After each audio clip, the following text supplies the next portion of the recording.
The rich history of our atmosphere, oceans, landforms, and life that we have deduced from our atomic historians had a finite beginning. More than 9 billion years after the universe came into existence, a smallish cloud of interstellar gas and dust coalesced to form a sun, and the detritus left over from this event produced the retinue of planets that orbit it today. Now, it's important to note that this didn't just happen once in the history of our galaxy. Until 1995, we didn't know whether or not our solar system was unique. We knew there were many other stars like the Sun, but we had no clue as to whether or not these stars also hosted planets. Now we do know. Many of them have planets. In the last 15 years, over 330 other solar systems have been discovered, and a new one is now found almost once a week. It's not a trivial thing to uncover planets orbiting a distant star. Recall from Lecture 1 how if the Sun is represented by an orange, the Earth was just a grain of sand about 15 feet away, and the next orange, the next star, was in Minneapolis with a little grain of sand orbiting it just 15 feet from it. Taking a direct picture is extremely difficult because the star is so bright and the planet so dim. And so we've reverted to indirect methods to attempt to see whether our solar system was unique in the universe. One of these is to take advantage of the slight tug from gravity that a planet exerts on its parent star. Now, one might imagine that the star sits still in the center of a solar system and the planets orbit around it. That's the picture one gets in a textbook. However, the two objects both have mass and each attracts the other. And so when the planet is over here, it tugs on the Sun, and when the planet is over here, it tugs the opposite direction on the Sun. And while the planet makes a big circle, the Sun makes a tiny little circle. That tiny little circle amounts to a velocity of only a few meters per second, but using careful observations of the spectral lines from the atmosphere of the star, we can actually detect these very modest motions, and in this way have discovered most of the several hundred other planetary systems. In certain special cases, the planet orbiting its star is aligned almost perfectly with our view, such that when it passes in front of the star, it blocks a little bit of the star's light, typically much less than 1%, so one needs very precise measurements of the light from the star. But that eclipse allows us to measure not only the time it takes the planet to go around, but the diameter of the planet as it moves across the star and other parameters of its structure. Several dozen of these eclipsing planet-star systems have already been discovered. Now, there are biases in our observations of these other solar systems. It's clearly easier to detect very large planets, which have a big pull on their parent star, and or, when they pass in front of them, block a significant fraction of light. Most of the planets we've discovered to date are the size of Jupiter, give or take a little bigger, a little smaller. A few are the size of Neptune, but that's still massive compared to the Earth. In the coming year, however, 2009, NASA will launch a satellite named after the astronomer Kepler, which will be able to actually detect eclipses of Earth-like planets around Sun-like stars. We will then know for certain how common planets like ours are. However, even if planets are common, it would be nice to know more about our own and how it came to be. Speculating about the birth of our special case, the age of the Earth itself, is a pursuit that's probably as old as the human species. Today, thanks to a pair of rare atoms, we know the answer quite precisely: 4.56 billion years. Assertions as to the age of the Earth have come from many sources. The Babylonians and the Greeks both assumed the universe, and therefore the Earth, were infinitely old, obviating the question. If something's been around forever, its age is a meaningless concept.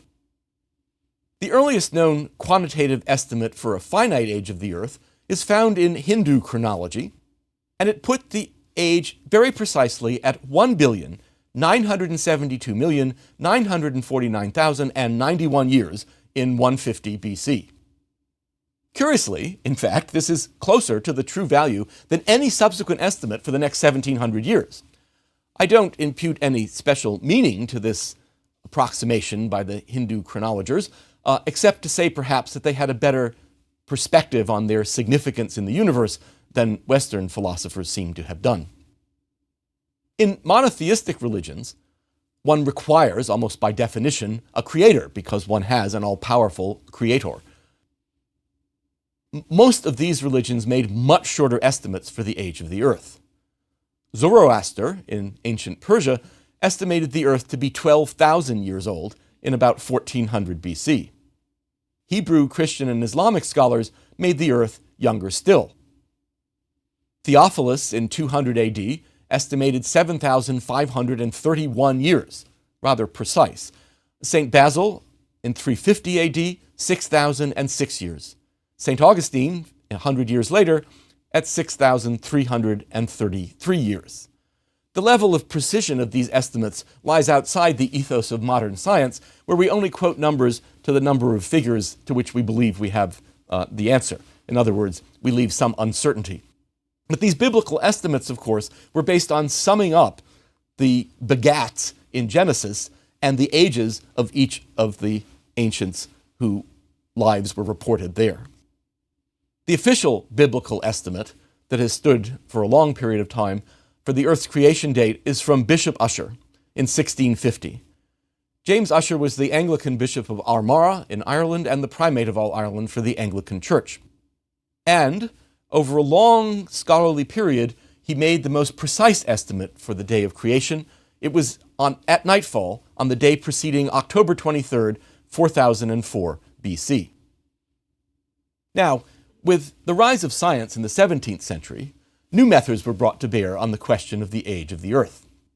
The astronomer Kepler actually made the first scientific estimate, where scientific is in quotes here, based on the change of the apogee, or maximum distance, of the Earth and Sun in the Earth's orbit around the Sun.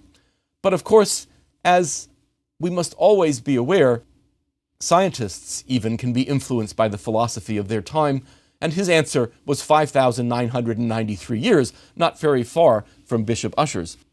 Both the data on which he based this estimate and the model he used to compute it were wrong, and so was the date. Benoit du Maillet, a French natural philosopher in the 18th century, noted that there was a prevalence of fossils of seashells on land, and therefore, not unreasonably, assumed that the Earth was once covered by water.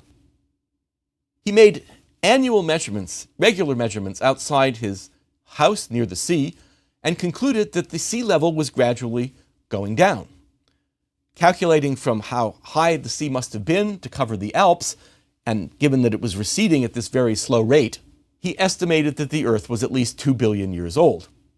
Now, his measurements of the decline of the sea was bogus, of course, because the sea was in fact not shrinking, at least to the levels that he could measure it, but nonetheless, we finally got back to a number measured in billions of years. In the 1800s, other methods, presumably scientific, were also applied. The accumulation of salt in the sea, for example, washing from the land, gave an estimate also of order a billion years. And the tidal effects of the moon on the Earth were viewed as another method of calculating the age of the Earth. Now, in fact, there's an interesting note here that the moon is affecting the Earth and affecting its rotation. As the moon moves around and the Earth spins on its axis, as you know, a tide is raised each day, twice a day, as the water rises in its direction of the moon and falls 90 degrees away. This actually creates a friction on the Earth, which is slowing its rotation.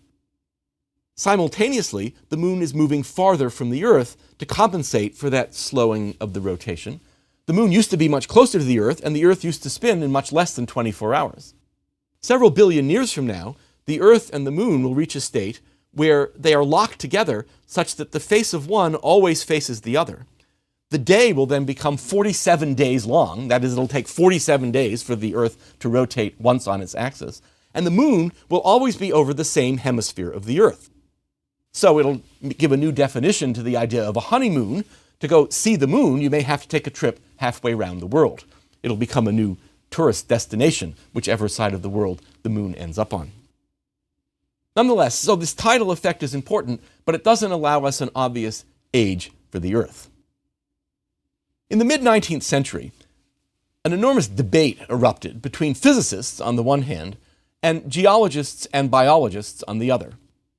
Lord Kelvin, who was certainly the leading physicist of the Victorian age, argued from the cooling rate of the Earth that it could not be more than about 100 million years old.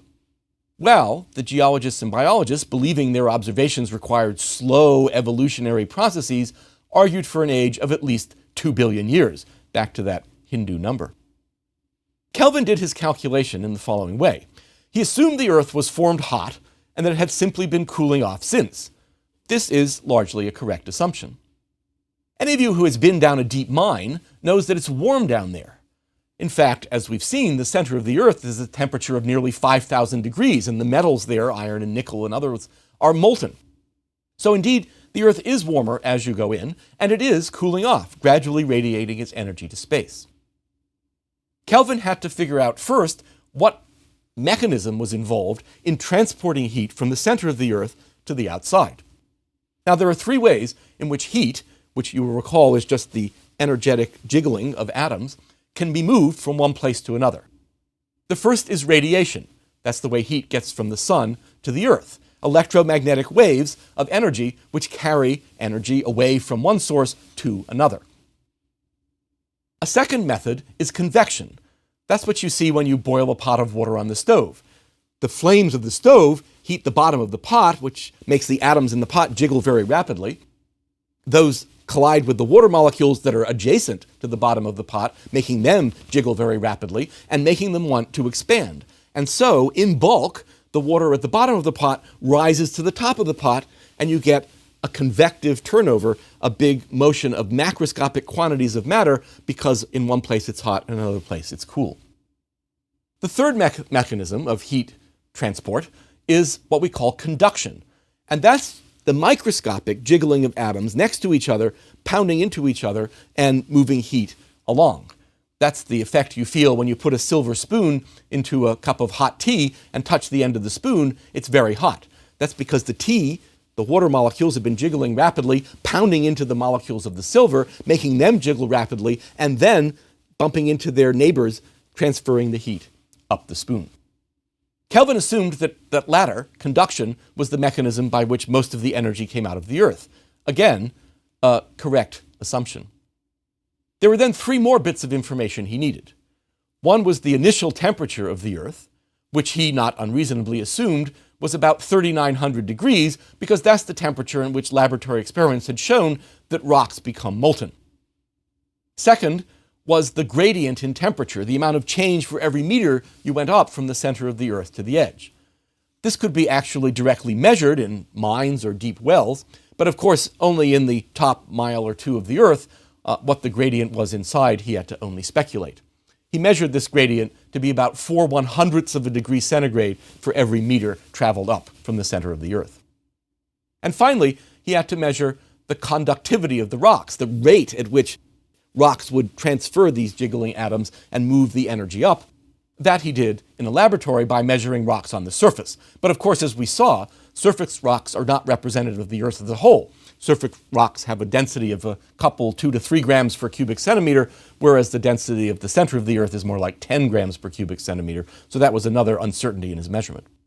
In any event, he did the calculation and came up with a number of 98 million years, although, unlike some of the biblical accounts, he did give a range which was extraordinarily large, from 20 million to 400 million years. He did miss a critical thing, of course, and that is that while the Earth was formed warm and is cooling off, it also is kept warm by the radioactive decay of atomic nuclei. Since atoms weren't firmly established and nuclei were certainly unknown, Kelvin is to be forgiven from missing this important contribution to the energy balance of the Earth. Nonetheless, being a physicist, he was quite confident of his prediction.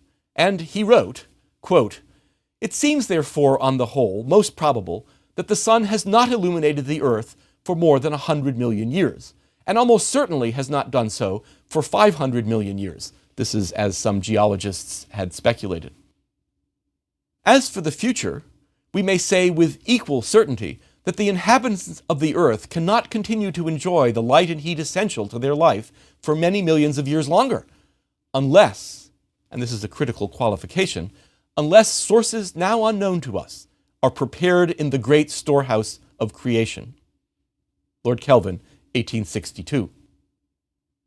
He stuck to this throughout his life. 35 years later, he did a separate calculation to reinforce his notion that the solar system was less than 100 million years old, and that was to calculate the lifetime of the sun. There were three possible mechanisms he could think of for the energy that the sun constantly radiated into space. One was that the sun was literally shrinking, that when things fall down, they give off energy, and so if the sun had started out very large, which we'll see in a future lecture that it did, and it was constantly shrinking, gravitational energy would be given off, and that could be given off in the form of light, which would illuminate and warm the Earth. A simple calculation shows that the amount of energy the sun produces requires a tiny amount of shrinking of this massive body, such that it would never have been observed in a single human lifetime or even throughout human history. So it wasn't a matter of being inconsistent with seeing the sun going like that. However, when you do the calculation and see how long it takes to shrink all the way to zero, the answer is only a few tens of millions of years, not inconsistent with his measurement from the cooling of the Earth. The second idea he considered was that the sun, like the Earth, was simply born hot and had been cooling off. Well, if you measure the surface temperature of the sun and assume it's that temperature all the way through, it's not hard to come up with an estimate for how long it would take for the sun to radiate all that thermal energy, that jiggling of atoms, away. And again, it comes up with a number that's in tens of millions of years. The third alternative, the only other energy source he could think of, was some equivalent of burning, whether it was the combining of other elements with oxygen or some other chemical process, some chemical rearrangement of atoms in the sun that would, as burning does, give off energy. Again, taking the typical amount of energy given off when two atoms or molecules come together and form a new one again comes up with an estimate of only a few tens of millions of years. So taking all these three sources into account, the only ones he could imagine, in 1897, 35 years after his first estimate, Helfand published another estimate of the lifetime of the solar system based on how long the sun could have been shining from each of these methods, and that was 30 million years. Throughout his life, then, he stuck to the notion that physics would only allow the solar system to be 100 million years old, despite the urgent need of evolutionary biologists and geological theory of the time that slow, uniform changes in the Earth would take billions of years. In fact, it wasn't until 1921 that we had our first realistic estimate for the age of the Earth. The astronomer Henry Norris Russell, who we will encounter in a future lecture, was the first to use radioactivity, discovered in the first decade of the 20th century, and in particular the radioactive decay of uranium to lead, to estimate that the crust of the Earth must be about 4 billion years old. This, of course, was by far the best estimate to date, and since then, refinements in this technique had converged on today's answer. Radioactive accumulation clocks that I mentioned in Lecture 5 work very simply by looking at the ratio of the parent radioactive nucleus to the daughter isotopes that it produces. The total of the parent plus the daughter gives the amount of parent originally present in the sample. And then, knowing the half-life, the fraction that have decayed gives the age directly. This procedure must assume two things, however. One, that there was no daughter present at the start, otherwise that would mess up the ratio, and two, that no daughter nuclei have escaped once produced from the sample over its entire lifetime. A good example of an accumulation clock is potassium-40, which we've encountered earlier in the course. It undergoes a beta decay to argon-40 89% of the time. The rest of the time it decays to calcium-40. The half-life of this dominant potassium to argon decay is 1.25 billion years, a convenient number if we want to measure something like the life of the Earth, which we now think is billions of years old. Now, since argon is an inert gas, one of the noble gases, it undergoes no chemical reactions of any kind, and it tends to stay trapped in the rock until the rock in some way melts. This makes it a very useful tool for the relative dating of rocks on Earth from the time they first solidified to the present, and has also been used for rocks on the Moon. But it makes for a poor determination of the age of the solar system as a whole, since all the rocks were originally molten, and therefore the original decay of potassium to argon would have missed some of the daughter nuclei, which would have escaped. The analysis of moon rocks brought back by the Apollo astronauts helped to reveal the origin of the moon itself. The ratio of the mass of the moon to the mass of the Earth is unique in the solar system. Most moons are much smaller compared to their parent planets. Mercury and Venus have no moons at all. Mars has two pathetic little moons, 12 and 22 kilometers across, respectively, not too much bigger than the asteroid that killed the dinosaurs, and therefore have a much tinier ratio of the mass of the moon to the mass of the planet. Some of Jupiter's moons are comparable in size to our moon, but Jupiter itself is 318 times the mass of the Earth. So again, the ratio of the mass of the moon to the mass of the planet is a much smaller number. The Earth and its moon are unique in this regard. We date the moon rocks with a new radioactive sequence that we haven't met yet in the course, the samarium to neodymium decay. These two elements are joined in a parent-daughter relationship by an alpha decay from samarium-147 to neodymium-143. The half-life is an extraordinary 106 billion years, plenty long enough that there's a whole lot of samarium still around. This dating technique, the simple accumulation clock of comparing the ratio of daughters to parents, shows that the oldest rocks on the moon, that is, the oldest rocks since they were last molten, are 4.46 billion years old, as we will see, only 100 million years after the Earth's formation itself. All of the moon rocks are characteristic of rocks in the Earth's crust, rather than in being a mix of the primordial material of the solar system. Recall that the Earth rocks are much lighter or less dense than the Earth is overall. But the moon, the entire moon, has a density similar to the crustal rocks on the Earth.